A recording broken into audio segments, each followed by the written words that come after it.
Asia ಕಪ್ನ super 4 ಹಂತದ 2ನೇ ಪಂದ್ಯದಲ್ಲೂ ಕೂಡ ಭಾರತ ಗೆದ್ದು ಬೀಗಿದೆ.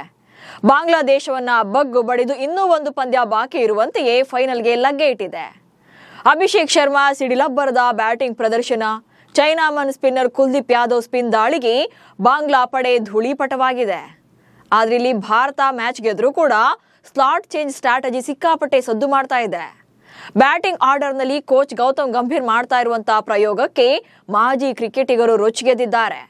ಪದೇ ಪದೇ ಸ್ಲಾಟ್ ಚೇಂಜ್ ಮಾಡ್ತಾ ಇರೋದು ಯಾಕೆ? ಇದರಿಂದ ಟೀಮ್ ಮೇಲೆ ಹೇಗೆ ಎಫೆಕ್ಟ್ ಆಗ್ತಿದೆ? ಹಾಗೆ ಫೀಲ್ಡಿಂಗ್ ನಲ್ಲಿ ಕಳಪೆ ಪ್ರದರ್ಶನ ಯಾಕೆ? ಇದರಿಂದ ಏನೆಲ್ಲ ಪರಿಣಾಮ ಬೀರ್ತಾ ಇದೆ? ಈ ಬಗ್ಗೆ ಕಂಪ್ಲೀಟ್ ಆದಂತಹ ಮಾಹಿತಿಯನ್ನ ನೀಡ್ತೇನೆ. ನಾನು ಶಾಂತ. ನೀವು ಸುದ್ದಿಯಾನದ ಸಬ್ಸ್ಕ್ರೈಬರ್ ಆಗೋದಿಕ್ಕೆ ಮರಿಬೇಡಿ. ದುಬೈ ಇಂಟರ್ನ್ಯಾಷನಲ್ ಸ್ಟೇಡಿಯಂನಲ್ಲಿ ನಡೆದಂತ ಏಷ್ಯಾ ಕಪ್ನ ಸೂಪರ್ 4 ಹಂತದ 5ನೇ ಪಂದ್ಯದಲ್ಲಿ ಭಾರತ ಮತ್ತು ಬಾಂಗ್ಲಾ ತಂಡಗಳು ಮುಖಾಮುಖಿಯಾಗಿದ್ವು. ಪಂದ್ಯದ ಆರಂಭಕ್ಕೂ ಮೊದಲೇ ಈ ಮ್ಯಾಚ್ ಅನ್ನ ಗೆಲ್ಲೋದು ಭಾರತವೇ ಅನ್ನೋದು ಎಲ್ರಿಗೂ ಕೂಡ ಗೊತ್ತಿತ್ತು. ಅದರಂತೆ ಮ್ಯಾಚ್ ಕೂಡ ವಿನ್ ಆದ್ರು. ಏಷ್ಯಾ ಕಪ್ ಫೈನಲ್ಗೂ ಕೂಡ ಗ್ರ್ಯಾಂಡ್ ಆಗಿ ಎಂಟ್ರಿ ಕೊಟ್ರು. ಅದರಲ್ಲೂ ಈ ಪಂದ್ಯದಲ್ಲಿ ಮತ್ತೊಮ್ಮೆ ಶೈನ್ ಆಗಿದ್ದು ಟೀಮ್ ಇಂಡಿಯಾದ rising star Abhishek Sharma. Abhishek batting ಖದರ್ಗೆ ಬಾಂಗ್ಲಾ ಉಡೀಸ್. ಟಾಸ್ ಸೋತು ಬ್ಯಾಟಿಂಗ್ ಇಳಿದಂತ ಭಾರತದ ಪರ ಆಸ್ ಯೂಶುವಲ್ ಈ ಮ್ಯಾಚ್ ಅಲ್ಲೂ ಕೂಡ ಅಭಿಷೇಕ್ ಶರ್ಮಾ ಮತ್ತು ಶುಭ್ಮನ್ ಗಿಲ್ ಇನ್ನಿಂಗ್ಸ್ ಅನ್ನ ಆರಂಭ ಮಾಡಿದ್ರು. ಅಭಿಷೇಕ್ ಶರ್ಮಾ ಬ್ಯಾಟಿಂಗ್ ಪವರ್ ಅಂತೂ ನೆಕ್ಸ್ಟ್ ಲೆವೆಲ್ ನಲ್ಲಿತ್ತು. 6-4ಗಳಲ್ಲೇ ಡೀಲ್ ಮಾಡ್ತಾ ಬಾಂಗ್ಲಾ ಬೌಲರ್ ಗಳನ್ನ ಬೆಂಡೆತ್ತಾ ಇದ್ರು. 200+ ಸ್ಟ್ರೈಕ್ ರೇಟ್ ನಲ್ಲಿ ಬ್ಯಾಟ್ ಬೀಸ್ತಾ ಇದ್ರೆ ಟೀಮ್ ಇಂಡಿಯಾ ಫ್ಯಾನ್ಸ್ ಗಳಿಗಂತೂ ಹಬ್ಬವೋ ಹಬ್ಬ. 37 ಎಸೆತಗಳಲ್ಲಿ 5 ಸಿಕ್ಸರ್ ಹಾಗೆ 6 ಬೌಂಡ್ರಿಗಳಿಂದ 75 ರನ್ಗಳನ್ನ ಕಲೆ ಹಾಕಿದ್ರು. ಇನ್ನೇನು ಶತಕದತ್ತ ಹೆಜ್ಜೆ ಆಗ್ತಾ ಇದ್ರು ಅನ್ನುವ ಹೊತ್ತಲ್ಲಿ ರನ್ಔಟ್ ಆಗಿದ್ದು ಕೋಟ್ಯಂತರ ಅಭಿಮಾನಿಗಳ ಹಾರ್ಟ್ ಬ್ರೇಕ್ ಆಗುವಂತೆ ಮಾಡಿತ್ತು.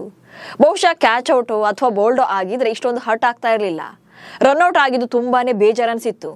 ಇನ್ನು ಗಿಲ್ 29 ರನ್ ಗಳಿಸಿದ್ರೆ ಪಾಂಡ್ಯ 38 ರನ್ಗಳನ್ನ ಗಳಿಸಿದ್ರು. ಉಳಿದವರು ಯಾರು ಕೂಡ ನಿರೀಕ್ಷಿತ ಪ್ರದರ್ಶನ ನೀಡಲಿಲ್ಲ. ಸೊ ಅಂತಿಮವಾಗಿ 20 ಓವರ್ಗಳಲ್ಲಿ ಭಾರತ 6 ವಿಕೆಟ್ ನಷ್ಟಕ್ಕೆ 168 ರನ್ಗಳನ್ನ ಕಲೆ ಹಾಕಿತ್ತು. ಟಾರ್ಗೆಟ್ ಬೆನ್ನತ್ತಿದ ಬಾಂಗ್ಲಾ ಆಟಗಾರರ ಪೆವಿಲಿಯನ್ ಪರೇಡ್. ಭಾರತ ನೀಡಿದಂತ 169 ರನ್ಗಳ ಗುರಿ ಬೆನ್ನಟ್ಟಿದಂತ ಬಾಂಗ್ಲಾದೇಶದ ಪರ ಆರಂಭಿಕ ಆಟಗಾರ ಸೈಫ್ ಹುಸೇನ್ ಅದ್ಭುತ ಪ್ರದರ್ಶನ ನೀಡಿದ್ರು. 51 ಎಸೆತಗಳಲ್ಲಿ 69 ರನ್ಗಳನ್ನ ಕಲೆ ಹಾಕಿದ್ರು. ಹಾಗೆ ಪರ್ವೇಜ್ ಹುಸೇನ್ 21 ರನ್ ಗಳಿಸಿದ್ರು. ಬಟ್ ಉಳಿದ ಯಾವ ಆಟಗಾರನಿಂದಲೂ ಕೂಡ ಒಂದಂಕಿ ಮೊತ್ತವನ್ನ ದಾಟೋಕೆ ಸಾಧ್ಯವಾಗಲಿಲ್ಲ. ಸೊ ಅಂತಿಮವಾಗಿ 19.3 ಓವರ್ಗಳಲ್ಲಿ 127 ರನ್ ಗಳಿಸಿ ಬಾಂಗ್ಲಾ ಆಟಗಾರರು ಆಲ್ಔಟ್ ಆದ್ರು. ಈ ಮೂಲಕ ಭಾರತ 41 ರನ್ಗಳ ಅಂತರದಿಂದ ಪಂದ್ಯವನ್ನ ಗೆದ್ದುಕೊಳ್ತು. ಆದ್ರೆ ಇದೇ ಪಂದ್ಯದಲ್ಲಿ ಭಾರತದ ಕಳಪೆ ಫೀಲ್ಡಿಂಗ್ ಜಗಜ್ಜಾಹೀರಾಗಿದೆ. ಬಾಂಗ್ಲಾ ವಿರುದ್ಧ 5 ಕ್ಯಾಚ್ ಡ್ರಾಪ್, ಸೈಫ್ ಹಸನ್ಗೆ 4 ಸಲ ಜೀವದಾನ. ಒಂದು ಮ್ಯಾಚ್ ಗೆಲ್ಲೋಕೆ ಫೀಲ್ಡಿಂಗ್ ಎಷ್ಟು ಇಂಪಾರ್ಟೆಂಟ್ ಅನ್ನೋದು ನಿಮ್ಗೆಲ್ಲ ಗೊತ್ತೇ ಇದೆ. ಇದು ಸಾಕಷ್ಟು ಸಲ ಪ್ರೂವ್ ಕೂಡ ಆಗಿದೆ. ಹೇಳಬೇಕು ಅಂದ್ರೆ 2024ರ T20 ವಿಶ್ವಕಪ್ ಫೈನಲ್ ನಲ್ಲಿ ಅವತ್ತು ಸೂರ್ಯಕುಮಾರ್ ಯಾದವ್ ಹಿಡಿದಿದ್ದಂತ ಕ್ಯಾಚೆ ಭಾರತವನ್ನ ಚಾಂಪಿಯನ್ ಪಟ್ಟಕ್ಕೇರಿಸಿತ್ತು. ಸೌತ್ ಆಫ್ರಿಕಾವನ್ನ ರನ್ನರ್ ಅಪ್ ಆಗುವಂತೆ ಮಾಡಿತ್ತು. ಆದ್ರೆ ಇತ್ತೀಚೆಗೆ ಭಾರತ ತಂಡ ಫೀಲ್ಡಿಂಗ್ ನಲ್ಲಿ ಸಿಕ್ಕಾಪಟ್ಟೆ ಲೇಜಿ ಆಗಿದೆ. ಇದು ಕಳೆದ ಇಂಗ್ಲೆಂಡ್ ಪ್ರವಾಸದಲ್ಲೂ ಕೂಡ ಗೊತ್ತಾಗ್ತಾ ಇತ್ತು. ಅದರಲ್ಲೂ ಈ ಸಲ ಬಾಂಗ್ಲಾ ವಿರುದ್ಧ ನಿನ್ನೆ ಒಂದೇ ಮ್ಯಾಚ್ ಅಲ್ಲಿ 5 ಕ್ಯಾಚ್ ಗಳನ್ನ ಡ್ರಾಪ್ ಮಾಡಿದ್ದಾರೆ. ಬಾಂಗ್ಲಾದೇಶದ ಆರಂಭಿಕ ಆಟಗಾರ ಸೈಫ್ ಹಸನ್ ಅವರನ್ನ 4 ಸಲ ಜೀವದಾನ ಕೊಟ್ಟಿದ್ದಾರೆ. ಇದರಿಂದಲೇ ಅವರು ಬಿಗ್ ಸ್ಕೋರ್ ಅನ್ನ ಮಾಡೋಕೆ ಸಾಧ್ಯವಾಯಿತು. 69 ರನ್ಗಳನ್ನ ಕಲೆ ಹಾಕಿದ್ರು. ಇನ್ನು ಏಷ್ಯಾ ಕಪ್ ನಲ್ಲಿ ಅತಿ ಹೆಚ್ಚು ಕ್ಯಾಚ್ ಗಳನ್ನ ಬಿಟ್ಟಿರುವಂತಹ ತಂಡ ಭಾರತವೇ ಆಗಿದೆ. ನಂಬರ್ 1 ಪ್ಲೇಸ್ ನಲ್ಲಿದೆ. 5 ಪಂದ್ಯಗಳಿಂದ 12 ಕ್ಯಾಚ್ ಗಳನ್ನ ಕೈ ಚೆಲ್ಲಿದ್ದಾರೆ. ಹೀಗೆ ನಮ್ಮ ಕನ್ನಡ ಸ್ಪೋರ್ಟ್ಸ್ ಕಮೆಂಟರ್ ಆಗಿರುವಂತಹ ಜಾನಿ ಅವರು ಯಾವಾಗ್ಲೂ ಈ ತರ ಮ್ಯಾಚ್ ಗಳಲ್ಲಿ ಡ್ರಾಪ್ ಮಾಡಿದಾಗ ಕ್ಯಾಚ್ ಗಳನ್ನ ಬಿಟ್ಟಾಗ ಒಂದು ಮಾತು ಹೇಳ್ತಾ ಇರ್ತಾರೆ, ಕ್ಯಾಚ್ ಬಿಟ್ರೋ ಮ್ಯಾಚ್ ಬಿಟ್ರೋ ಅಂತ. ಅಂದ್ರೆ ಒಂದು ಕ್ಯಾಚ್ ಇಡೀ ಮ್ಯಾಚ್ ನ ಟರ್ನಿಂಗ್ ಪಾಯಿಂಟ್ ಆಗಬಹುದು. ಬಟ್ ಕ್ರಿಕೆಟ್ ಜಗತ್ತಿನಲ್ಲಿ ಫೀಲ್ಡಿಂಗ್ ನಲ್ಲಿ one of the best team ಅಂದ್ರೆ ಅದು ಭಾರತ. ವಿರಾಟ್ ಕೊಹ್ಲಿ, ರವೀಂದ್ರ ಜಡೇಜಾ ಇವರೆಲ್ಲ ಬೆಸ್ಟ್ ಫೀಲ್ಡರ್ಸ್ ಆಗಿದ್ರು. ಇವರ ಬಳಿ ಬಾಲ್ ಹೋಯ್ತು ಅಂದ್ರೆ ಬಿಡೋಂತ ಮಾತೇ ಇರಲಿಲ್ಲ. ಹಾಗೆ ಸೂರ್ಯ ಕೂಡ one of the best fielder, Tilak ಕೂಡ ಹೌದು. ಆದ್ರೆ ಇನ್ ಮುಂದಿನ ಮ್ಯಾಚ್ ಗಳಲ್ಲಿ ಕ್ಯಾಚ್ ವಿಚಾರದಲ್ಲಿ ಸೀರಿಯಸ್ ಆಗ್ಲೇಬೇಕಾಗುತ್ತೆ. ಟೀಮ್ ಇಂಡಿಯಾ ಫೀಲ್ಡಿಂಗ್ ಕೋಚ್ ಆಗಿರುವಂತ ಟಿ ದಿಲೀಪ್ ಅವರು ಈ ಬಗ್ಗೆ ಇನ್ನಷ್ಟು ವರ್ಕೌಟ್ ಮಾಡಬೇಕಾಗುತ್ತೆ. ಯಾಕಂದ್ರೆ ಫೈನಲ್ ನಲ್ಲಿ ಭಾರತಕ್ಕೆ ಮತ್ತೆ ಪಾಕಿಸ್ತಾನ ಎದುರಾಳಿಯಾಗುವಂತ ಚಾನ್ಸಸ್ ಇದೆ. ಸೊ ಅಲ್ಲೂ ಕೂಡ ಜೀವದಾನಗಳನ್ನ ಕೊಟ್ಕೊಂಡು ಕೂತ್ರೆ ಮ್ಯಾಚ್ ಹೇಗ್ ಬೇಕಾದ್ರೂ ಕೂಡ ಟರ್ನ್ ಆಗಬಹುದು, ಕಳ್ಕೊಳ್ಳುವಂತ ಪರಿಸ್ಥಿತಿ ಕೂಡ ಬರಬಹುದು. ನಿನ್ನೆ ಮ್ಯಾಚ್ ಅಲ್ಲಿ ಕುಲ್ದೀಪ್, ಬುಮ್ರಾ, ವರುಣ್ ಎಲ್ಲರೂ ಕೂಡ ಬೌಲಿಂಗ್ ನಲ್ಲಿ ಬೊಂಬಾಟಾಗಿ ಪ್ರದರ್ಶನ ನೀಡಿದ್ರು. ಸೊ ಬಾಂಗ್ಲಾ ವಿರುದ್ಧ ಮ್ಯಾಚ್ ಅನ್ನ ಗೆದ್ವಿ, ಕ್ಯಾಚ್ ಬಿಟ್ರು ಕೂಡ ಗೆದ್ಕೊಂಡ್ವಿ. ಬಟ್ ಇದು ಪ್ರತಿ ಮ್ಯಾಚ್ ಅಲ್ಲೂ ವರ್ಕೌಟ್ ಆಗೇ ಆಗುತ್ತೆ ಅಂತ ಹೇಳೋಕ್ಕಾಗಲ್ಲ. ಒಂದೊಂದು ಬಾಲ್ ಒಂದೊಂದು ರನ್ ಕೂಡ ಇಂಪಾರ್ಟೆಂಟ್ ಆಗುತ್ತೆ. ಸೊ ನೆಕ್ಸ್ಟ್ ಫೀಲ್ಡಿಂಗ್ ಬಗ್ಗೆ ಸ್ವಲ್ಪ ವರ್ಕೌಟ್ ಮಾಡಲೇಬೇಕು ಭಾರತ. ಇನ್ನು ಬಾಂಗ್ಲಾ ವಿರುದ್ಧದ ಪಂದ್ಯದಲ್ಲಿ ಸ್ಲಾಟ್ ವಿಚಾರ ಕೂಡ ಸಿಕ್ಕಾಪಟ್ಟೆ ಸದ್ದು ಮಾಡ್ತಾ ಇದೆ. ಇಲ್ಲಿ ಭಾರತ ಮ್ಯಾಚ್ ಗೆದ್ದಿದ್ದಕ್ಕಿಂತ ಪದೇ ಪದೇ ಸ್ಲಾಟ್ ಅನ್ನ ಚೇಂಜ್ ಮಾಡ್ತಾ ಇರೋದು ಯಾಕೆ ಅನ್ನೋದು ಈಗ ಪ್ರಶ್ನೆಯಾಗಿದೆ. ಯಾಕಂದ್ರೆ ಗೌತಮ್ ಗಂಭೀರ್ ಅವರು ಟೀಮ್ ಇಂಡಿಯಾ ಹೆಡ್ ಕೋಚ್ ಆದ್ಮೇಲೆ ಇದು ಸಾಕಷ್ಟು ಸಲ ಸಾಕಷ್ಟು ಪಂದ್ಯಗಳಲ್ಲಿ ವೇರಿಯೇಷನ್ಸ್ ಹಾಕ್ತಾನೆ ಹೋಗ್ತಾ ಇದೆ. ದುಬೆ 3ನೇ ಸ್ಲಾಟ್, ಸಂಜುಗೆ ಬ್ಯಾಟಿಂಗ್ ಚಾನ್ಸೇ ಇಲ್ಲ. ಬಾಂಗ್ಲಾ ವಿರುದ್ಧದ ಮ್ಯಾಚ್ ಅಲ್ಲಿ ಅಭಿಷೇಕ್ ಮತ್ತು ಶುಭ್ಮನ್ ಗಿಲ್ ಇಬ್ಬರ ಪಾರ್ಟ್ನರ್ಶಿಪ್ ಮತ್ತೊಮ್ಮೆ ವರ್ಕೌಟ್ ಆಯಿತು. ಬಿಗ್ ಸ್ಕೋರ್ ಕೂಡ ಬಂತು.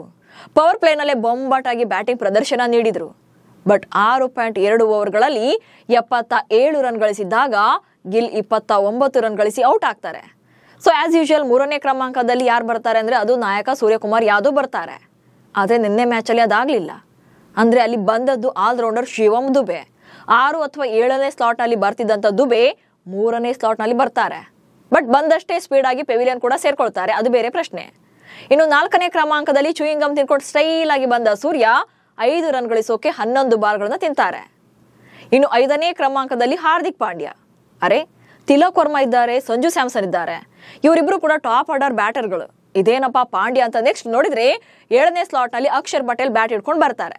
ಸೊ ಅಲ್ಲಿಗೆ ಸಂಜು ಸ್ಯಾಮ್ಸನ್ ಬ್ಯಾಟಿಂಗ್ ಅವಕಾಶ ಇತ್ತು, ಸಂಜು ಬ್ಯಾಟಿಂಗ್ ಬರೋದೇ ಇಲ್ಲ. ಅಲ್ಲಿಗೆ ಓಪನರ್ಸ್ ಬಿಟ್ರೆ ಉಳಿದವ್ರು ಯಾರು ಕೂಡ ತಮ್ಮ ನಿಗದಿತ ಸ್ಲಾಟ್ ನಲ್ಲಿ ಬ್ಯಾಟಿಂಗ್ಗೆ ಬರಲೇ ಇಲ್ಲ. ಅಂದ್ರೆ 3, 4, 5, 6 ಹೀಗೆ ಯಾವ ಸ್ಲಾಟ್ ನಲ್ಲಿ ಯಾರು ಡೈಲಿ ಬರ್ತಾ ಇದ್ರು ಅವ್ರು ಬರಲೇ ಇಲ್ಲ. ಸೊ ಇದೇ ಈಗ ಚರ್ಚೆಗೆ ಗ್ರಾಸವಾಗಿದೆ. ಸೊ ಕೋಚ್ ಆಗಿರುವಂತ ಗೌತಮ್ ಗಂಭೀರ್ ಅವರು ಮಾಡ್ತಾ ಇರುವಂತ ಈ ಪ್ರಯೋಗ ಬ್ಯಾಟಿಂಗ್ ಆರ್ಡರ್ ಮೇಲೆ ಎಫೆಕ್ಟ್ ಆಗ್ತಾ ಇದೆ, ರನ್ಸ್ ಬರ್ತಾ ಇಲ್ಲ ಅಂತ ಮಾಜಿ ಕ್ರಿಕೆಟಿಗರು ಕಂಪ್ಲೀಟ್ ಆಗಿ ಗರಂ ಆಗಿದ್ದಾರೆ.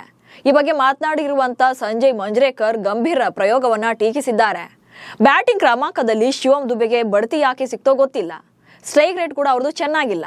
ಸೊ ಇದಕ್ಕೆ ನೋಡಿದ್ರೆ ಸೂರ್ಯಕುಮಾರ್ ಅವರು 140+ ಸ್ಟ್ರೈಕ್ ರೇಟ್ ಅನ್ನ ಹೊಂದಿದ್ದಾರೆ. ಅವರೇ 3ನೇ ಸ್ಲಾಟ್ ನಲ್ಲಿ ಬರ್ಬೋದಿತ್ತು. ಬಟ್ ದುಬೆನ ಯಾಕೆ ಕಳಿಸಿದ್ರೋ ಗೊತ್ತಾಗ್ತಾ ಇಲ್ಲ ಅಂತ ತರಾಟೆಗೆ ತೆಗೆದುಕೊಂಡಿದ್ದಾರೆ. ಹಾಗೆ ಬ್ಯಾಟಿಂಗ್ ಆರ್ಡರ್ ಎಕ್ಸ್ಪೆರಿಮೆಂಟ್ ನ ಇದೊಂದು ಬಿಗ್ ಬ್ಲಂಡರ್ ಅಂತ ಸುನಿಲ್ ಗವಾಸ್ಕರ್ ಗರಂ ಆಗಿದ್ದಾರೆ.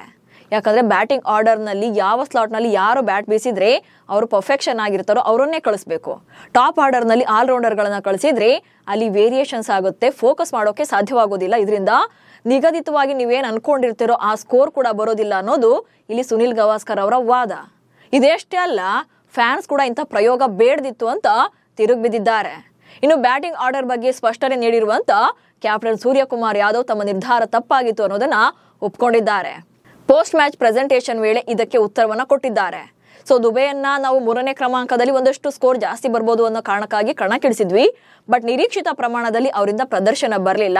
ಸೊ ಇದು ನಮ್ಮ ಕಡೆಯಿಂದಲೂ ಕೂಡ ತಪ್ಪಾಗಿದೆ, ನಮ್ಮ ಕ್ಯಾಲ್ಕುಲೇಷನ್ ಮಿಸ್ಟೇಕ್ ಇದೆ ಅಂತೇಳಿ ಅವರು ಸ್ಪಷ್ಟನೆಯನ್ನ ಕೊಟ್ಟಿದ್ದಾರೆ. ಹಾಗೆ ತಮ್ಮ ತಪ್ಪನ್ನು ಕೂಡ ಒಪ್ಕೊಂಡಿದ್ದಾರೆ.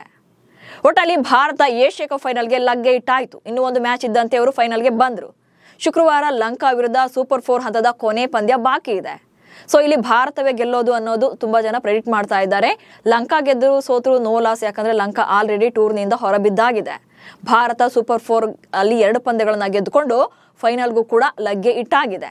ಇದೀಗ ಸೆಪ್ಟೆಂಬರ್ 28ಕ್ಕೆ ಭಾರತಕ್ಕೆ ಎದುರಾಳಿ ಯಾರು ಅನ್ನೋದೇ ಈಗಿರುವಂತಹ ಪ್ರಶ್ನೆ.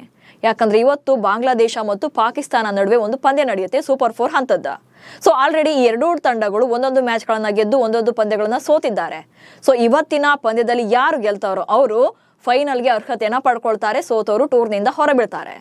ಸೊ ಅಂತಿಮವಾಗಿ ನಿಮ್ಮ ಪ್ರಕಾರ ಭಾರತದ ವಿರುದ್ಧ ಯಾರು ಫೈನಲ್ಸ್ಗೆ ಬರಬಹುದು, ಬಾಂಗ್ಲಾದೇಶನ ಅಥವಾ ಪಾಕಿಸ್ತಾನನ ಅನ್ನೋ ಬಗ್ಗೆ ಕಮೆಂಟ್ಸ್ ಮೂಲಕ ತಿಳಿಸಿ. ಹಾಗೆ ಸುದ್ದಿಯನ್ನ ಫಾಲೋ ಮಾಡಿ. ನಮಸ್ಕಾರ.